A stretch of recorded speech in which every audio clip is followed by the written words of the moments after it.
What I'm going to ask you to do first is give me your name and your official title, so we'll have that for graphic information. Okay. I'm Greg Akers, Senior Vice President and Chief Technology Officer for the Government Solutions Group at Cisco Systems. All right, if you'll look at me and not the camera, we'll be in good shape. How did this all come together? What's your involvement here? Well, it actually was a very interesting meeting that Eddie Cheever and I had one night at a business dinner. We happened to be sitting next to each other, and he was beginning to explain to me a problem that he was having regarding data extraction off of a race car. And we, on the back of a napkin, set and drew out a design of something we might be able to do to give him enough information so he could begin to make decisions real time in a race setting to actually begin to get a competitive advantage in a race environment.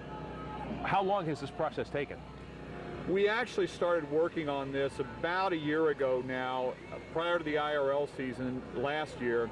We first got involved at the track in May of 2004 at the Indianapolis 500, which is their premier event every year. And we put an onboard device in the car in the following month, in June, in Milwaukee. Now, what kinds of things, as for a layperson, what does this mean to a race team?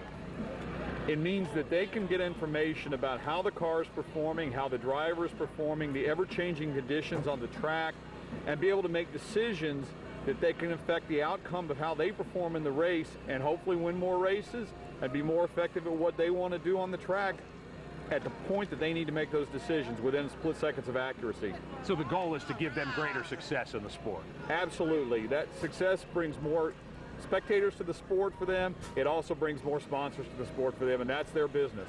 Now, what has Cisco learned from this process? Anything? A tremendous amount. The reason I wanted to personally get involved here is because it gave us a place to test wireless and mobile communications in a very harsh environment, in a very unique place at speeds and sizes and power constraints that we've never dealt with before.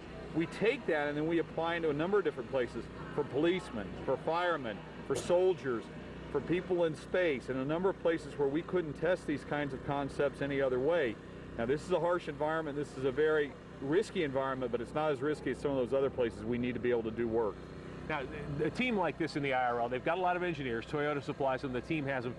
Do you help their productivity by providing this kind of technology? Absolutely, because not only can the people that are in the pits that are making operational decisions work on it, we can extract all this information, and either during the race or more importantly after the race, we provide a tremendous amount of data to those engineers to analyze how the work that they're doing is performing and then apply it to the next race and the race beyond that. It's a very engineering-rich environment for them to be able to make a number of different approach changes to the way they do things, and again, overall contribute to the winning of races.